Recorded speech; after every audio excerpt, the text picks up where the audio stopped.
Okay, a while back I made a video about the Elledge case, and I think the title of the video was "This is probably the strangest video I've ever made." Well, the Elledge case is coming up. I think it's November 1st is when the actual court case starts. So I'm going to try to get the information that I can as the case proceeds. So we'll see if any of the stuff that I guessed has actually come true. Um, Another interesting thing and stuff is there's a group in Jefferson City. It's called the Jefferson City Paranormal Society. But they actually had a live ghost hunt the other day, and they were broadcasting it live on Facebook and also on YouTube. But I started watching the video, and you can, with the Facebook videos, you can always make comments and everything. So I was doing that, and and once again, strange things started happening and stuff. They were going into certain rooms, and it's like they had a medium or a psychic. I guess medium is what she calls herself. Um, they have one of those in the group. Well, she was going into rooms and stuff, and she was getting some readings in there and stuff. And as she was in there, I was also commenting down in the comment section. Well, she went into a certain room and was talking about a mother being sad and stuff, having lost a child or whatever and stuff. And to me, what had come across is ask about a son that died during the war. So the people that were conducting the investigation actually did. And the homeowner replied that yes, that one of the homeowner's sons was actually in World War II and was killed in action. So there was one that I got. Yeah, it was kind of odd stuff because while I am friends with the lady who owns the home, I know nothing about the house. I know nothing about the history of the house. To be quite honest, I've never even met my friend on Facebook. I never actually even met her face to face. She's a mutual friend through my daughter. But anyway, another thing that I picked up on was that there was a little girl who had died. She had long golden blonde colored hair, like a darker blonde. It wasn't like a bleach blonde type or anything like that. But there was a little girl and stuff who had died.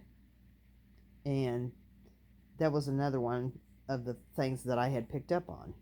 So, another thing is that I got this overwhelming feeling that there was a woman in the house who was upset about the wallpaper.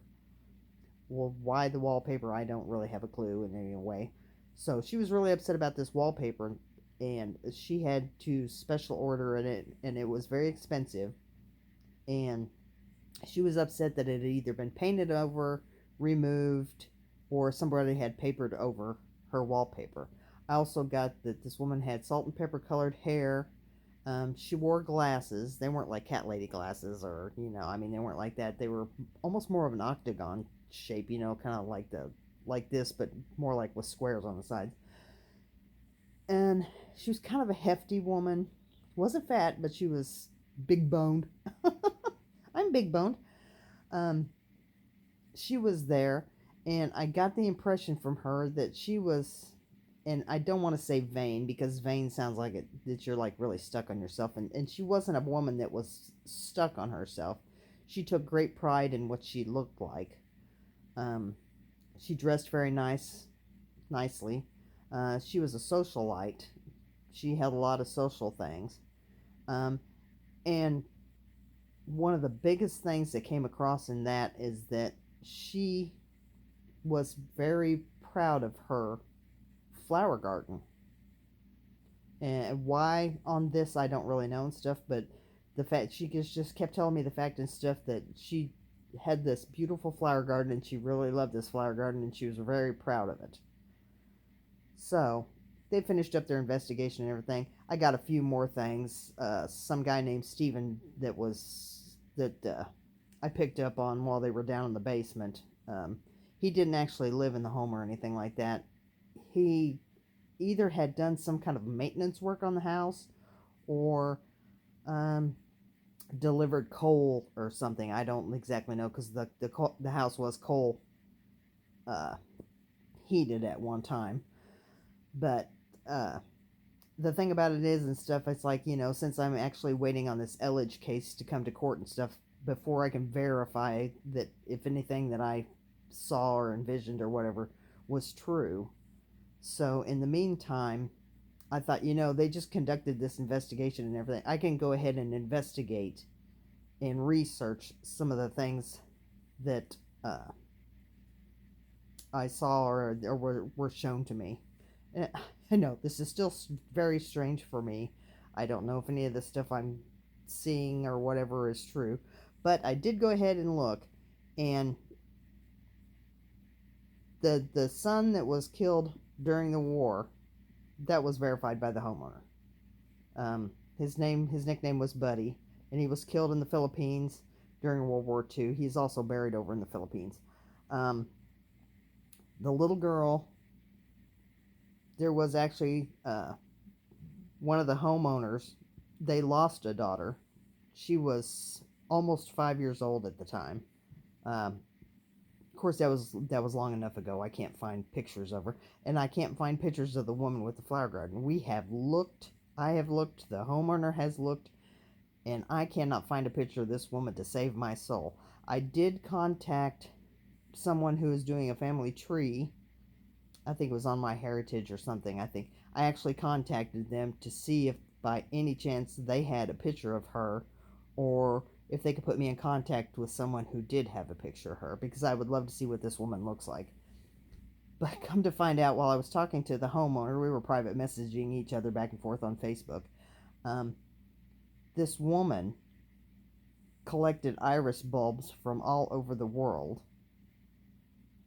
and was very into raising irises and exotic pretty irises and everything. And she actually, in this house and stuff, she actually had stained glass put in the front door of an iris plant and the blooms and everything. So it's just another one of those like weird things.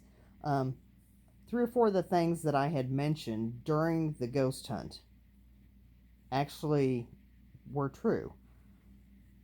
I'm still trying to find the picture of the lady. I can't. The woman is a ghost. I mean, she's a ghost now, and she's apparently was a ghost at the time too, because she died not that many years ago. And there should be pictures, but I cannot find any. None. I mean, and I'm sure the homeowner has more than gone out of her way to try to find pictures of this woman as well, and she has not found any. So I don't really know what's up with that. That's just odd. But I'm going to continue searching a little more on the history and everything of this property and see if anything else that I have seen or whatever. I'm trying to find this person named Steven that was down in the basement. I did get from him that he was married and had 2 children and was killed in an automobile accident. I got that from him. So he left a widow and 2 children. I don't know. It's just this is very weird for me. But it's like I said, some of the other things that I have said in the past have been true. With the Elledge case, they do figure that she was strangled to death. So that's right. Now I'm just waiting for all the real details of the case to come out. So that'll be kind of interesting. So whenever that case goes to court and we start possibly getting some details and everything from that case, I'll share them with you as they come in. But I'm going to research this older house a little bit more. Hopefully the Jefferson City Paranormal Society has some more live feed videos and stuff, because I really enjoyed it the other night. And it was just odd. There was one time one of the girls and stuff in the with the research team and everything like that laid on the bed, and I heard the woman, and I think it was the foofy woman and stuff that is was real particular about her looks and everything. She basically said that laying on the bed like that was disrespectful and not very ladylike. So I think she's kind of frumpy, but I'm not sure. So anyway, I just thought I'd touch base with another one of these crazy videos and stuff, and I don't know. I guess we'll see what happens with this. And it's like I said, I'll research this house just a little bit more, and then I'll touch base when the Elledge case gets underway. So anyway, thanks for watching some more of my crazy videos. I don't know if it's a gift or if it's a curse or if I just got a really overactive imagination. I don't know. So anyway, thanks for watching.